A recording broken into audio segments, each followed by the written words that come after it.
My wife asked for an open marriage, and watching her lose everything changed me forever. If someone had told me 2 years ago that my marriage would collapse because my wife wanted an open relationship, I probably would have laughed in their face. Not because I thought we were some perfect fairy tale couple. We weren't. We argued about stupid things, forgot anniversaries sometimes, got lazy with romance, spent too much time scrolling on our phones instead of talking. But underneath all of that, I genuinely believed we were solid. The kind of solid that survives rough patches. The kind built through years of shared routines and ordinary life. Now I understand something painful. Love without respect is just attachment wearing a prettier mask. I'm 35 now. My ex-wife Jenna is 33. We were together almost 10 years. Married for 7. We built a normal life together. Not Instagram perfect. Not glamorous. Just real.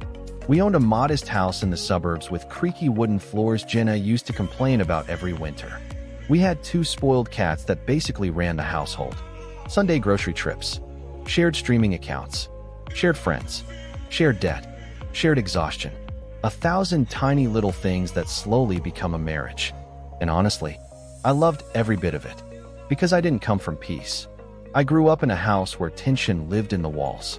My father cheated constantly. My mother stayed anyway. Every night felt like waiting for a storm. I still remember hearing plates break downstairs while I hid in my room, pretending to sleep. So when I met Jenna in my 20s, what drew me to her wasn't excitement. It was calm. She felt safe. She laughed easily, touched my arm while talking, made ordinary moments feel warm. For years, she was the person I trusted most in the world. That's what made the destruction so brutal. Because when strangers hurt you, it's painful. But when the person who once felt like home slowly turns your life into emotional warfare, that changes something deep inside you. Looking back now, I can pinpoint exactly when things started shifting. It was during the pandemic. Like a lot of people, Jenna got heavily into social media while stuck at home. At first it seemed harmless. Relationship podcasts, self-help creators, TikTok therapists, modern dating discussions. I didn't think much of it. But slowly, almost invisibly, her worldview started changing. It was like she began seeing every relationship through the lens of internet discourse. Suddenly, everything had labels. Disagreements became emotional invalidation. Wanting quality time became codependency. Jealousy became controlling behavior. Commitment became social conditioning. At first, I brushed it off. People reinvent themselves sometimes. But then it became constant. Every dinner somehow turned into a philosophical debate about identity, freedom, or emotional independence. One night while we were watching Netflix, she paused the show and randomly asked, "Do you think humans are naturally monogamous?" I laughed awkwardly. I guess some are. She stared at me thoughtfully, almost clinically. That moment gives me chills now, because I didn't realize she wasn't asking hypothetically. She was testing the waters. Over the next several months, Jenna became emotionally distant. Not cruel, not cold, just absent somehow. Like part of her had already started leaving mentally. She spent more time texting, started obsessively going to the gym, bought expensive new clothes, changed her hairstyle, started wearing perfume to places that didn't require perfume. Target, gas stations, morning coffee runs, small things. But your instincts notice patterns before your brain wants to admit them. Then came Marcus. There's always a Marcus.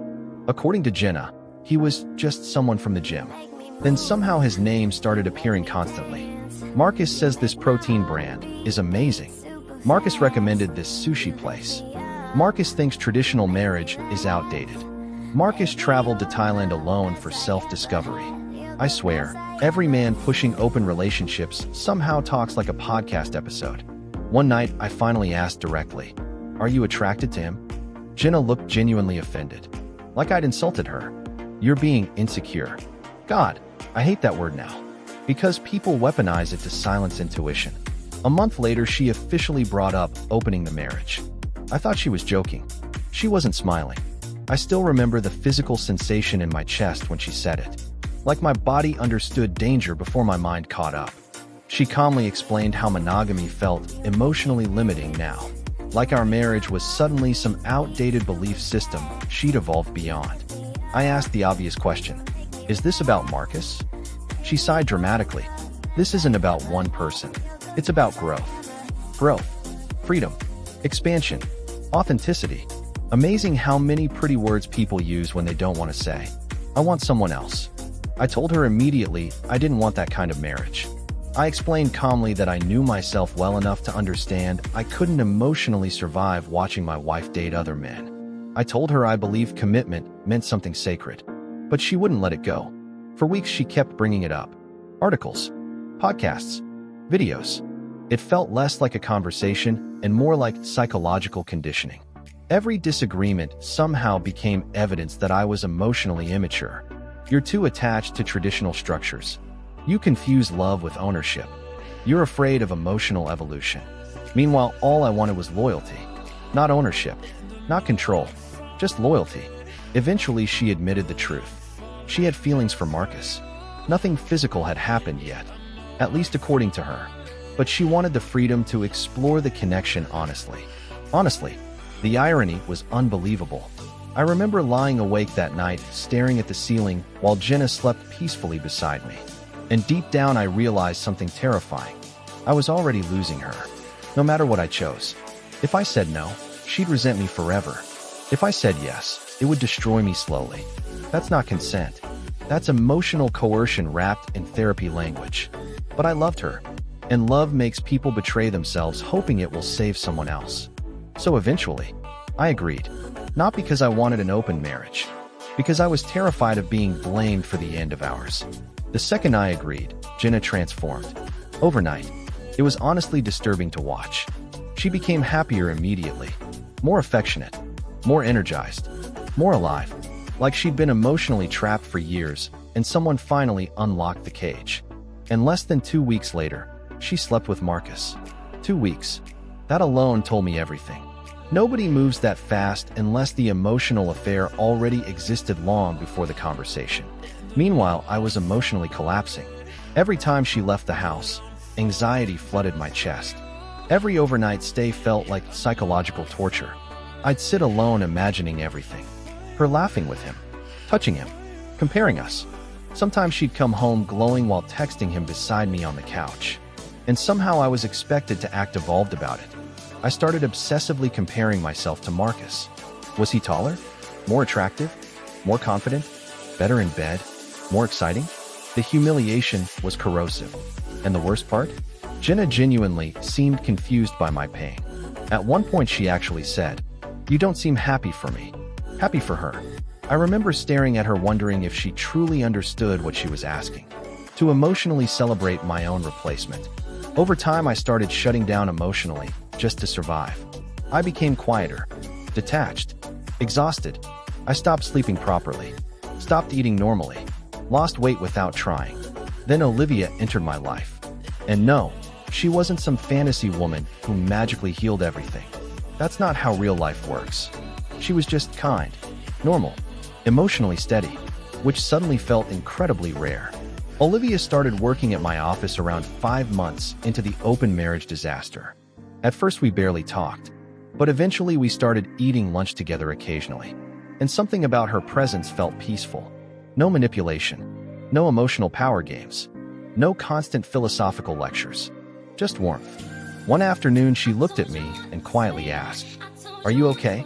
And I nearly broke down right there in the break room, because nobody had sincerely asked me that in months, especially not my wife. Over time, Olivia and I became emotionally close. Not inappropriate initially, but honest. And honestly, that emotional honesty felt more intimate than anything left in my marriage. One night after work, co-workers went out drinking. Eventually, everyone left except me and Olivia. We sat outside the bar talking for hours about childhood memories, fear, heartbreak, family trauma, life regrets. And for the first time in nearly a year, I felt emotionally calm. Not anxious, not inadequate, not disposable, just calm. When I got home, Jenna immediately noticed something different. She asked, "Why do you seem happier lately?" The irony nearly made me laugh out loud. Nothing physical happened with Olivia for a while, but emotionally, I was already leaving my marriage. And Jenna sensed it immediately. That's when everything changed.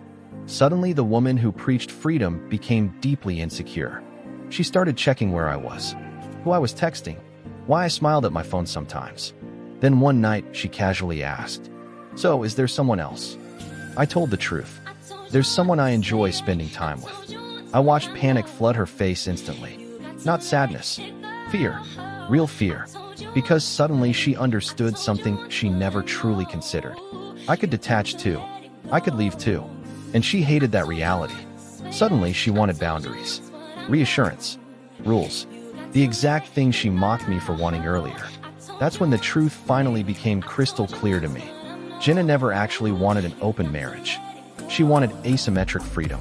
Freedom for herself while still keeping my emotional devotion fully intact.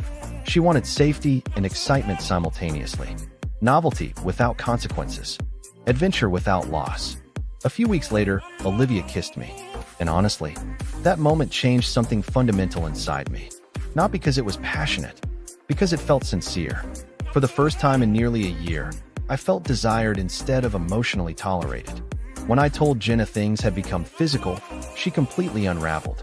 Crying, screaming, panic attacks. At one point she yelled, "You're supposed to love me more than everyone else." I just stared at her. Because wasn't that what marriage was originally supposed to mean? The hypocrisy was impossible to ignore anymore. Then came the final collapse. Jenna discovered Marcus had been sleeping with multiple women the entire time. Apparently, she believed their connection was emotionally unique. To him, she was just another experience, another option. And suddenly, magically, Jenna wanted to close the marriage and repair what we had. Just like that. After spending nearly a year dismantling me emotionally piece by piece, I asked her one question. If Marcus wanted a serious relationship with you, would you still be trying to fix this marriage? She said nothing. And honestly, that silence healed something inside me. Because finally the truth stood there completely naked. I was never her first choice anymore. I was her backup plan, her emotional insurance policy. A week later, I moved out. I'll never forget that first night alone in my tiny apartment. No tension, no anxiety, no pretending everything was fine. Just silence, peaceful silence. I sat on the floor eating cheap takeout surrounded by half-unpacked boxes and realized something shocking. I felt less lonely alone than I had lying beside my wife for the previous year. That realization permanently changed me. The divorce has been messy emotionally. Jenna swings constantly between regret, anger, desperation, guilt, and self-pity. Some days, she blames social media. Some days therapy culture. Some days aging. Some days herself. But none of those things forced her to betray me. At the end of the day, she made choices. Again and again and again. And choices create consequences whether we feel ready for them or not. Meanwhile, things with Olivia developed slowly. Naturally. No chaos.